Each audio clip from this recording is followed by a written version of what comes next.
Hello, this is a note about solving true wind, apparent wind vector problems digitally using the program qtVlm.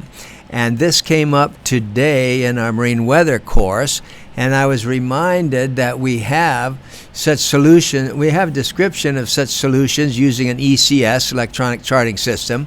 We have these online in various places, and the example in the book that we have is using qtVlm.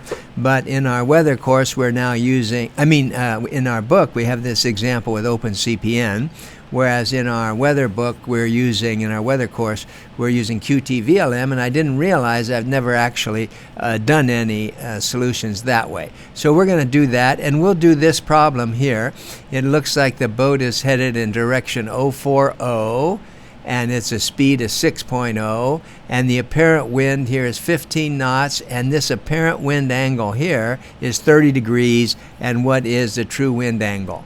Okay, so let's do that. And I'm going to bounce back to this, but let me also show you another tool we have. This is the StarPath True Wind Computer, and and this can be used. Let me see, we got 6 knots, where heading was 40. The apparent wind speed was 15. Apparent wind angle was 30, and it was on the right side, starboard side, compute the wind. And I just right-clicked and dragged. Anyway, this little vector tool is a nice little tool. You can download it for free at starpath.com in the download section. It only works on a PC, but here's the answer. And it looks like the true wind angle is 47 degrees. The actual true wind direction then is 87. It says here 87 and so forth. And so that's what we're after. So let's work that one and then come back and maybe do another one. I can drag. Oh, I've lost my mouse. I've lost my control here. Then we can drag this around and do other problems. For some reason I've lost. Let me just close that down for now. Okay, so that's what we're after. Now we could do it here with the maps and so forth, the charts. But for this type of thing, it's probably best just to go out and turn the charts off and go out in the ocean, because we're just drawing vectors here. And I've actually worked this one out here. I've set it up, but let's set it up again. And the way we do it is we'll use a pathway, what they call pathway. So you go here, create a pathway, and then let's just call it a wind vector triangle. So we're going to make basically a closed, three-legged closed route, and that's going to be our standard that we use. And we don't have to worry too much about this. It's probably a little easier, just call it a fixed date and from the first mark. And then we want it a closed pathway, and then that's it. And now we say append POIs. That means go ahead and make the points. So I'm going to go here. Here's my boat where I'm starting. Then here's my boat speed up to here. This will end up being the true wind direction, and this is the apparent wind. And it knows I wanted 3, so we're done. Tab, escape, whatever. Okay, so that's that. There's our wind triangle. And if you want to, what I did before was I went in and I labeled this one wind. I mean, you can do whatever you want here once you see the principle. Now, this is going to be, up at this end, it's going to be the true wind. This is a true wind speed, true wind direction, up at this point coming in. And then I'm going to talk about this in a minute. And this one's going to be the apparent wind speed, apparent wind direction. Done. Okay. Now, now we can sort of move this around. This is like our little tool, our PC tool, something like that. And now I just made this heading of the boat. This is the boat speed. From here to here is the boat speed. This is a standard wind vector triangle. This is going to be the apparent wind. So this is my boat speed, which is basically I've got the wind coming. This wind plus this wind is equal to this wind. So, excuse me, backwards, wrong.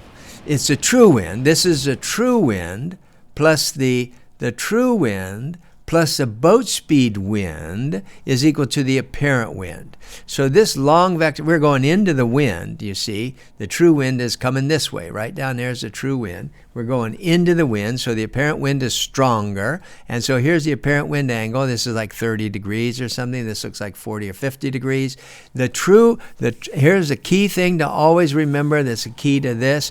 The true wind angle is always aft. The true wind direction is aft of the apparent wind direction. So if I'm down here on the boat, I'm looking into the apparent wind, I'm looking 30 degrees to the right.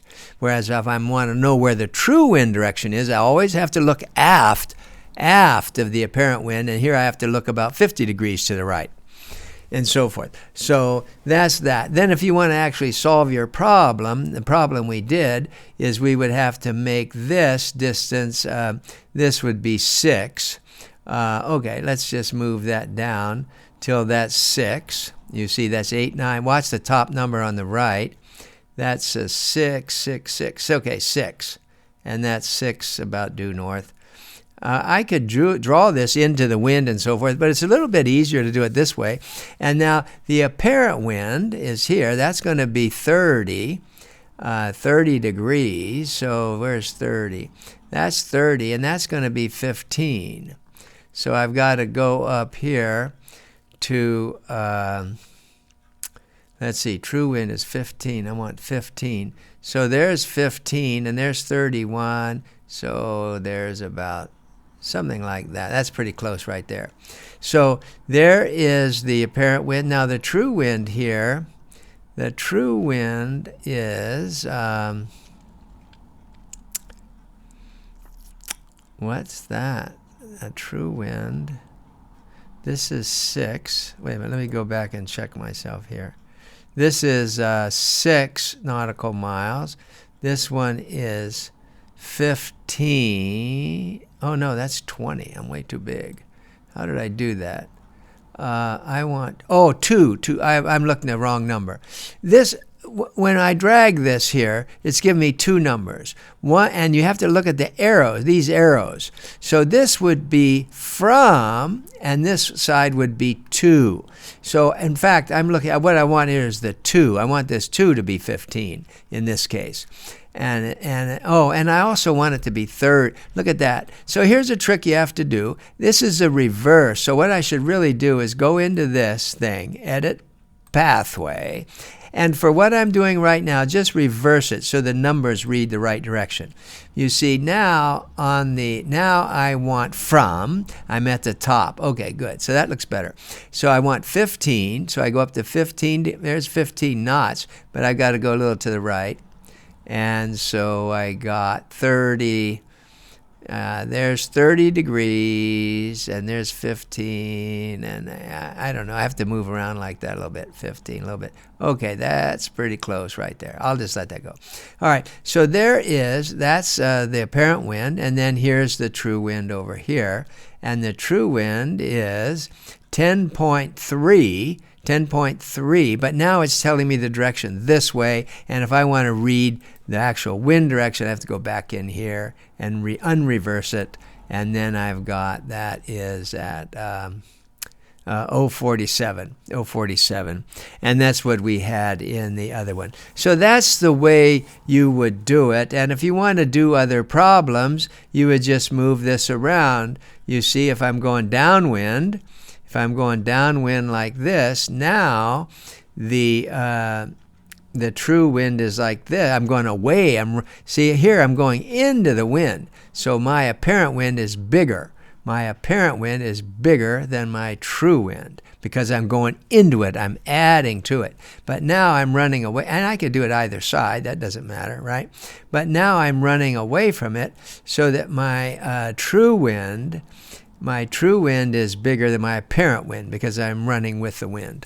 Anyway, that's the way you would use this tool for that.